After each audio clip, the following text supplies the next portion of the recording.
Hello there, what is going on everybody? Today we're going to be taking a look at the Phase 1 Clone Troopers unit expansion. Now this is the individual Phase 1 Clone Troopers unboxing. We're going to look at this particular pack. I do have another regular unit of built Clone Troopers here to kind of compare these to, they are from the core set, so we'll kind of go over what is, unique and new about this particular pack as opposed to the clones that already come in the core set.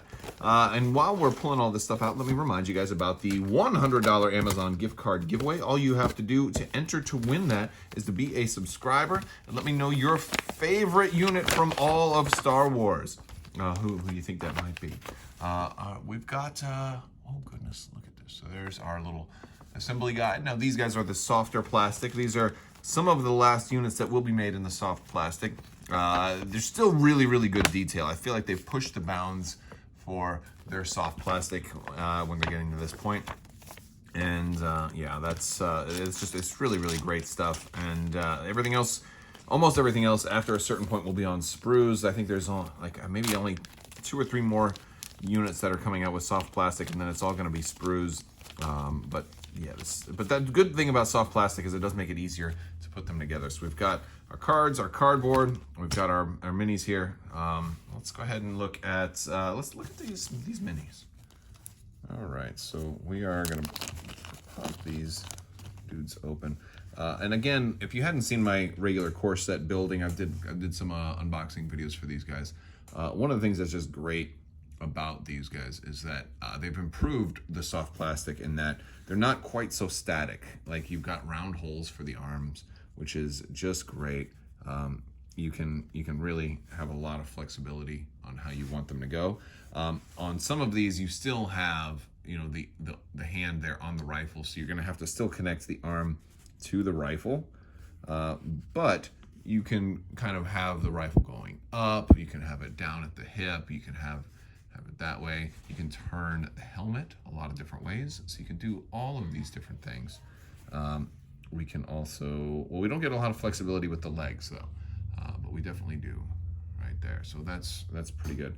I think that's going to compare pretty much to, where's the guy? I think that's the same as this guy.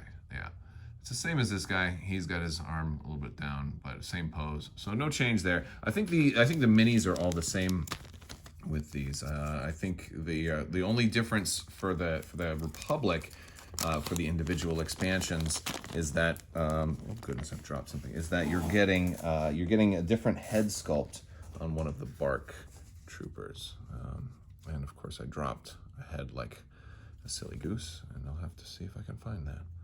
There we go. There we go. All right, so there's our Z6 assembled, and looks like he's pretty much the same. Again, because it's you can turn the head, and you can kind of make them all a little bit different, but it's the same sculpt, same pose. So that's pretty good. All right, let's go on to this guy.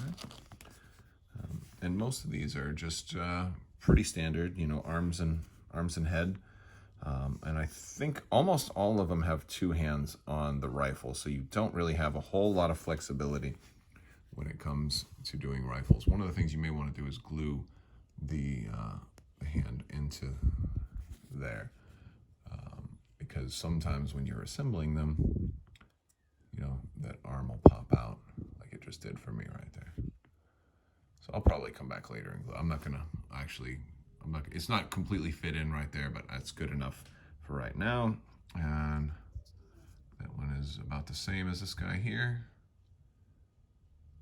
Pretty close, yeah, I think it's the same. All right, yeah, so I think these guys are all pretty much the same, but I'll still run through all of them, and then we'll look at the cards in the cardboard. Oh, this one is different, yeah. I think this is our kneeling clone. I think it's this guy. All right, let's see here. Got their helmets, and of course, if you have extras of these, you can always, save some of the helmets. And I saw somebody had taken their Grievous and had him kneeling, like crushing a clone helmet, and I was like, oh, that was so clever. That was really, really clever. I liked that idea. I think it was very cool. So we'll see. All right, yep. Oh, no, no, he's not kneeling. He's running. And which one is that? Oh, that's this guy. That's this guy. Yep, he goes like that. He goes in the running mode. Yep. Come with me. All right, so he's done.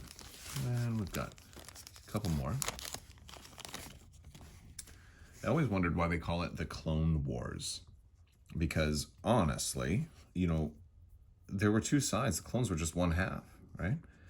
I mean, they were less than half because there were humans in the military already, you know, hence your Wolf Yalarans and your Tarkins and all of those folks. And then, of course, you had the Jedi.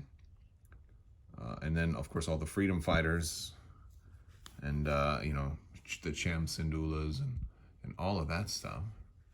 So, you know, the clones were maybe only 40% of the war. All right, and here's the equivalent of this guy. I feel like the back of his helmet has a little. Maybe we need to file that down a little bit. But yeah. So I was like, well, how come it's not called the Droid Wars, right?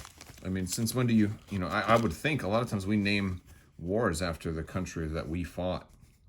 You know, and why do we call it the Clone Wars since we used the clones? It'd be like us calling World War II the Tank War, or the American tank.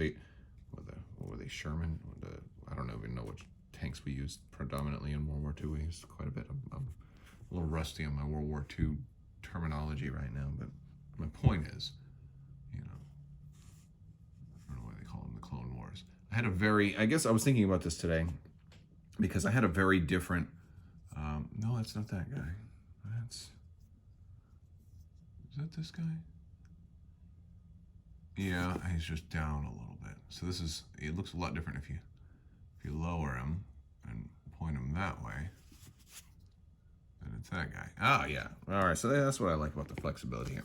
But yeah, you know, I was thinking about the Clone Wars, and I remember watching before the prequels were even a thing, you know, as a young kid, seeing Leia, you know, give her little speech on R2-D2's hologram emitter to Obi-Wan Kenobi, and she's like, "Years ago, you served my father in the Clone Wars. Now he begs you," you know, and I'm like, oh, so he served her father in the Clone Wars, so he was so her father was just like, "Obi-Wan Kenobi, I need you to go fight this war for me." And he goes, "Absolutely, Bail Organa, I will go fight this wars for you against all of these clones." And I remember thinking, like, in my mind, what would that have meant? Were there like doppelgangers infiltrating government and they were fighting, you know, against clones, and Obi-Wan, you know, killed a whole bunch of clones in the Clone Wars, you know, at the service of Bail Organa. Like, there was this whole idea that, you know, you thought it was. And then there's like, I felt like, and here's the leader, by the way, we'll do comparison. I felt like the Clone Wars was, you know, like they named the Clone Wars because they had to come up with something different that people weren't already expecting. And so, yeah, same sculpts. All right, let's go ahead and look at the cards in the cardboard. All right, so here is our cardboard, and most of this is stuff you've already seen. One of the things that's nice is that we're getting another 3 suppression token. These are really cool because you get lots of suppression, and sometimes it stacks up beyond 3. So it's nice to have some of those 3s. We got a couple more Surge tokens. I have been playing with a lot of Surge lately, and having had only 1 core set available, extra Surge will be nice for a while. But you're probably noticing this token right here. This is the Smoke token, which was not available in the core set. So we'll take a look at the Smoke Grenade, which will throw that Smoke token. So there's our Phase 1 Clone Trooper, 52 points, fire support, which is awesome, and of course the clone keyword, which means they can share each other's green tokens as though they're their own, and that includes Surge, Dodge, Aim, and most importantly, Standby, or maybe at least similarly as important, Standby. I think Aim will be the big one that gets used quite a bit, but Aim and Standby, like I could see just running a bare bones unit of clone troopers, or maybe 2 or 3 bare bones units of clone troopers, nothing equipped, and having them exist only to run, Aim and Standby, and then pass over green tokens. Like, that's just insane. But yeah, no Surge at all. But there's a lot of stuff in here to give them all those Surge tokens. Okay, so you're gonna get a Z6, And you're going to get a DC 15, so kind of like the best of both worlds from the Rebels and Empire, though I prefer the Z6. We are going to get the extra Phase 1 Clone Trooper. And then here's some cool stuff. We get electro binoculars, and this one's going to be really nice with clones. Of course, it also can go on B1 battle droids, even though they don't have that upgrade. But yeah, so they can take those, and you know, hey, giving out aim tokens is great because you can aim, you can give somebody else an aim token, and you're just really adding up. So like this might be a good thing to put on a semi bare bones clone trooper if you're just looking to toss out lots of aims and have that one clone trooper that's got the Z6 and the extra Phase 1 clone trooper, you know, and all that other stuff. Smoke grenades, and there's the card. And you gain the action to place your smoke 1. So this is a different type of grenade. It's not a weapon that you're attacking with. It is, you know, you're placing the smoke grenade, and this is going to be, the full rules for it are found in the rules reference guide. But basically, you're going to place that token down, and it's going to basically, it's going to, you know, I think it's going to give cover to anybody in range 1 or obstruct shots. I'll have to look up the smoke grenade again because I'll probably use it here pretty soon. But yeah, the smoke grenades are, I don't really see myself using them as much. I see myself really as being more of a fragmentation grenade type with the clone trooper, especially since the smoke takes, you know, it takes an action to actually drop. But hey, you know what? I'm sure as we play, we'll come up with good uses for the smoke grenade. So, and this is one of the few places to get it right now. It is also coming with the trooper expansions, so all factions will be able to get a smoke grenade in the, you know, the Rebel trooper expansion, the Stormtrooper expansion, and the B1 battle droid expansion, and the Phase 1 clone trooper expansion as well. So you won't need, if you want to run a whole lot of these, just be patient. I wouldn't suggest running out and buying, you know, a whole bunch of these packs just for this one upgrade. But if you really want one at least, you know, well, you can pick up a Phase 1 clone trooper box to get one today. All right. Oh, and the last thing was the bases. Of course, they're going to come with the tan bases, and of course, the guys have already done the were tan on the bottom, but then I've repainted them all. So yes, we'll be having some fun doing these guys and gluing them to bases and getting them set up. All right, guys, that's all I've got for you today. I want to thank you all so much for watching. I also want to thank my patrons on Patreon. You guys are amazing and definitely help make this all possible. And look out for more giveaways soon. I want to thank you all so much for watching, and as always, have a great day.